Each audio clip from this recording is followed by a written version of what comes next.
All right, we'll get started. BP will be here just shortly. They're just outside. Our intent today is to give you an update. We sent out a press release earlier today that was distributed at 1 o'clock. So I'm going to talk some about that press release and just give you a few more facts or information that has changed since 1 o'clock. So I'm Bud Norman, the Emergency Management PIO Administrator Controller for Branch County. To my left is Tim Miner, who's the Emergency Management Coordinator for the county, and Eric Pohl, who's with the United States Environmental Protection Agency, and then Lieutenant Schrader, who's with the Michigan State Police. Also helping us with this is our county sheriff, you see just to the back here, and then Cesar Rodriguez, who's with BP, and he's just outside and he'll be in here shortly. So I'm going to give you, again, the press release that we sent out today at 1 o'clock and a few facts that were added to that. After we do that, we'll open up for questions if you have any questions, and we'll do our best between us all to answer any questions that you might have. There was a 10-inch BP pipeline, and that runs from Whiting, Indiana to River Rouge, which is near Detroit, that's Michigan. They experienced a release of gasoline on October the 17th, 2023. So alarms were set off, and those alarms were set off at 9:30 or about 9:30 last night on October the 17th. 3 minutes later at 9:33, they had the line shut down, and that's what they could shut down remotely. What they couldn't shut down, they deployed, and they deployed to the area to shut down a couple more manual valves. After those valves were shut down, then they subsequently moved to the site location, which is located just across from 1117 Union City Road, Bell Road in Union City. The BP crews were deployed, as I stated. Who also deployed was the United States Environmental Protection Agency with Eric to my left. The Michigan Department of Environmental, Great Lakes, and Energy, who they're currently out on the site with several personnel. The Michigan State Police, which I introduced Lieutenant Schrader earlier, and we have Lieutenant Collins who's in the room also with the Michigan State Police. The County Sheriff's Department, and Emergency Management. And so all of those that I've mentioned, they're all in the room right now with the exception of Eagle. And then BP will be in shortly.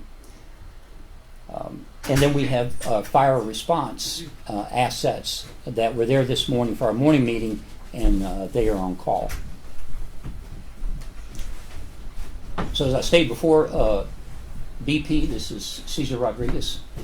And so he's the BP Public Information Officer. Joined us from Chicago, correct? Pleasure to be here, bud. Pleasure to be here. Sorry for the delay. Yeah. Well, the delay was because he obeyed the rules coming up. He's very strict in following the, Respecting the speed limit, as always. Right, but if you would have warned me, I could have notified the state police and county sheriff's department and we could give him a break, so. Approximately 8,400 gallons are estimated to have been discharged.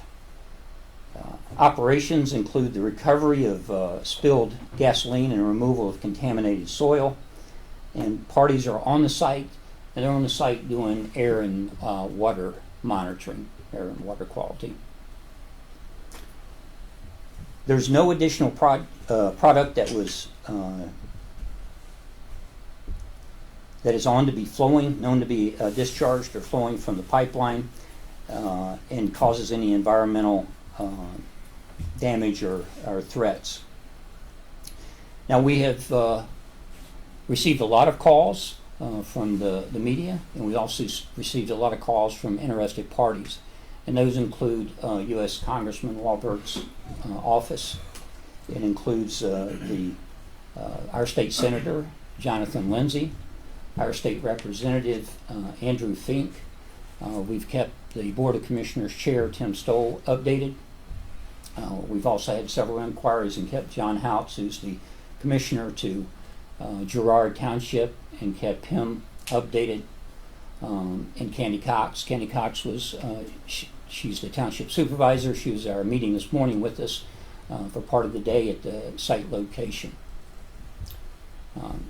So we've done our best to respond as quickly as possible and to control and mitigate the damage on site. So now I'll take any questions you have, or we will take questions that you may have. Can you talk about how many homes were evacuated and the importance of getting those homes evacuated in an instance like this?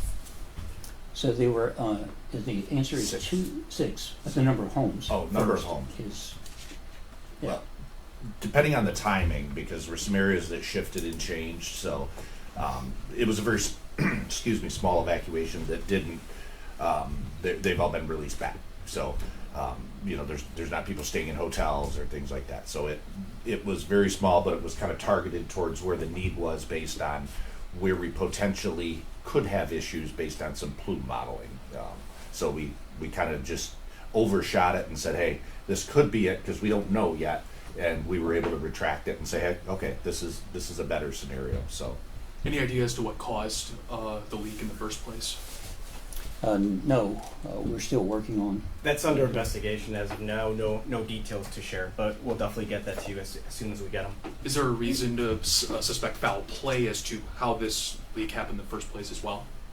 As of now, again, this incident's still under investigation, and you know, I'll follow up with you with any type of answer to that question. How much longer will it take to clean it up?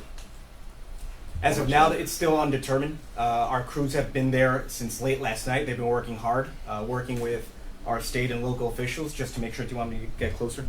Just to make sure that we are collaborating with our state and local officials, individuals like Bud, to make sure that this is this incident is mediated and make sure that it doesn't occur again. You said there were crews out there testing the water and the air levels. Have those results come through yet or no?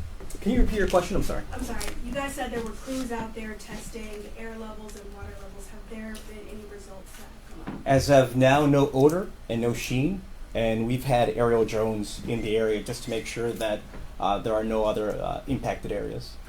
How deep was this pipeline and how old is it? Good question. I'll have to follow up on the depth of that pipeline.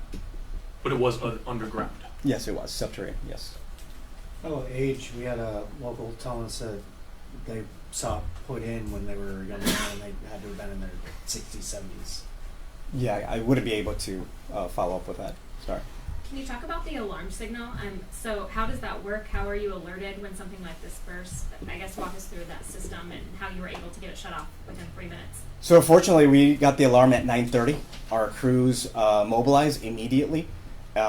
I was just informed that they worked immediately to make sure that type of signal situation was controlled, and by 9:33, it was contained. Tim, you mentioned that the people who were evacuated are back home.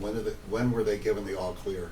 depending on where they were at, it varied again because of the scope and if you're familiar with the area, there's not a lot of houses, so they were kind of speckled around. So it varied, and some of it was they were later getting back in because of some communication barriers with actually talking to them, because they might be sleeping, or so everybody's back in.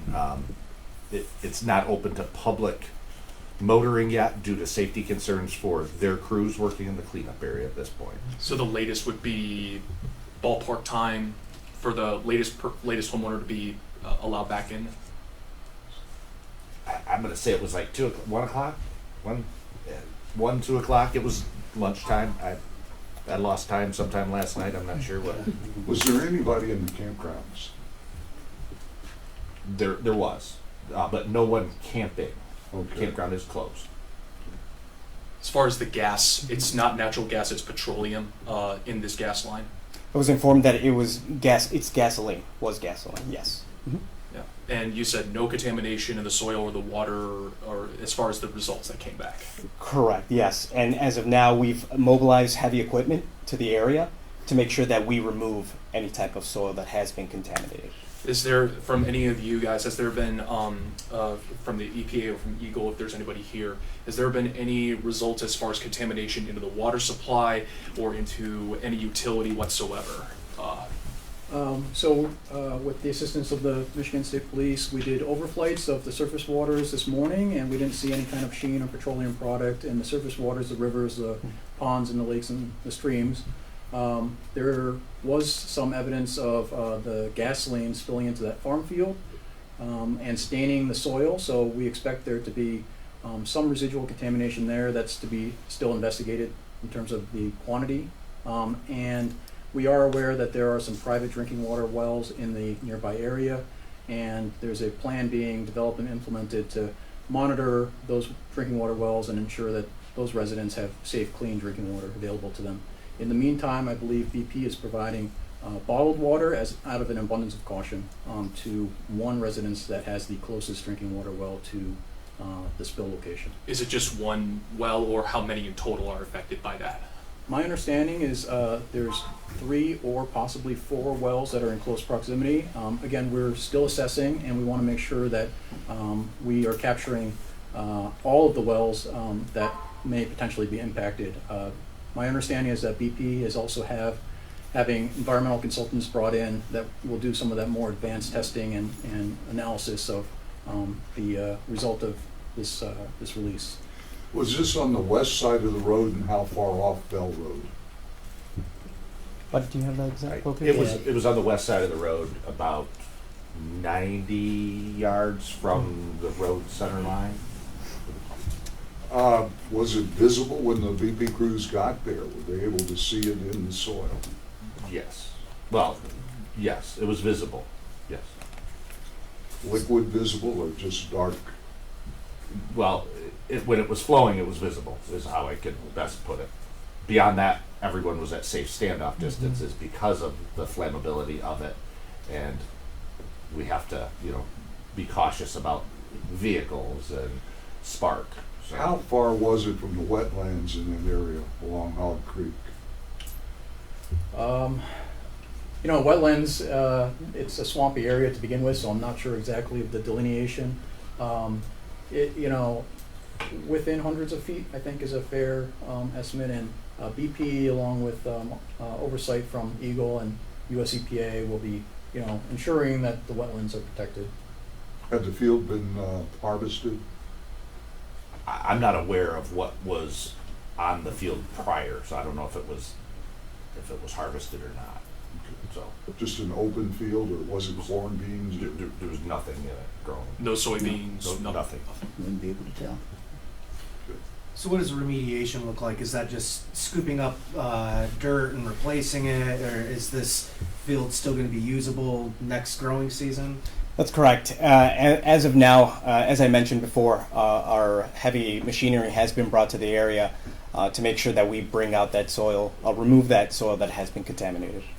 How much are you going to have to remove? Any idea? No idea as of now. I'm sorry, And then and going are you back- expecting the field to still be farmable next year? I would have to follow up with you on that. And then going back to the pipelines, how often do you guys check those to make sure they're running safely? You know what? That is a great question. This specifics. Fortunately, we were aware that this incident occurred thanks to the sensors in place. Unfortunately, that gives our teams the ability to react immediately. As I mentioned, at 9:30 we received the alert, and by 9:33 our crews were in the area making sure that this was not spreading. How long before you were able to replace the broken part and have the line operational again? No time frame as of yet. How will this impact the gas supply in Detroit area? As of now, no immediate impacts, but we will. Our crews are working around the clock to make sure that there is no abrupt change to that type of supply. On any given week, month, year, how many gallons does this particular gas line supply to the Detroit plant?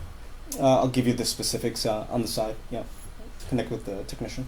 Are you aware of the last time that this pipeline was inspected, either internally or externally? As of now, no. For the county and state officials, have there been any homeowners, residents, people who frequent in that particular area? Any, even though the timeline has been short, the window's been short, have there been any, like any health conditions that they had, even though they were evacuated and they could have come into contact? Any possibility? No reports. Any health reported? And I think the misnomer, and it really does, understanding what this is it vaporizes. So it's, once it dissipates, it's not strong. So in the beginning, yes, when it was coming out of the ground, it's like if you spilled gas in your garage and close the door, you're going to really smell it. But when you open the door, it dissipates. So putting it that way, we have a very big garage door open right now. So that's helping our situation immensely. Obviously, since you're pumping out of the line, could you tell what kind of break it was? Was it a crack in the line, severing the line, hole in the line? As of now, I mentioned it's still under investigation. What steps are you guys taking to make sure that nothing like this happens again? Well, again, we continue to work closely with our state and local officials, our environment partners, just to make sure that this is avoided in the future. And for BP, safety is our priority, and that is something that we do on a daily basis. If the cause is under any category of foul play, how would those responsible be subjected to criminal charges, either by the county or by the state, in terms of law enforcement agencies? Yeah, so if it's determined there was some type of foul play or some type of event to sabotage the line, obviously we work with our local county prosecutor, and there could be a number of different charges that would be appropriate, right? Some of it going up to domestic terrorism, some of it could be as simple as malicious destruction of private property, right? Because it's a private property line. A lot of that would be determined once the investigation is completed, an inspection by BP, and they're relaying the information back to us, and then we determine from there if there's a criminal investigation that needs to take place.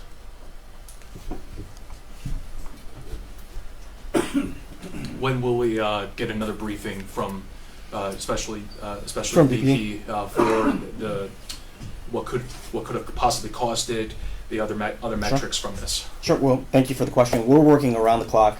We're on site making sure that we can provide the details and the information to keep our community informed, our journalists informed, just to make sure that everyone understands what exactly happened. So appreciate that. Is there any public safety or environmental threat right now, and is there any cause for concern down the road, even though the efforts are with best intentions trying to clean this up and prevent any further damage from going on? Any possible threat?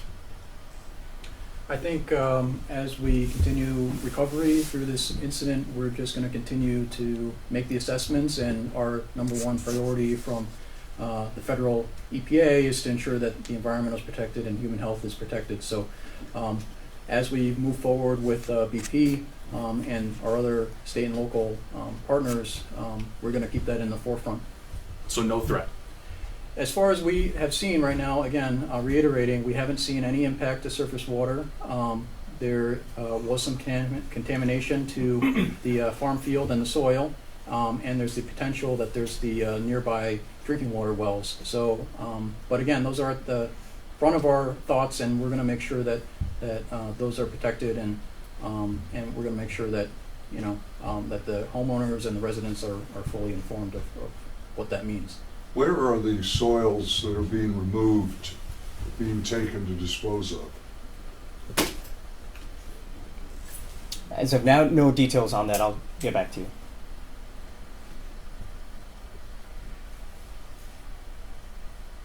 Thank you.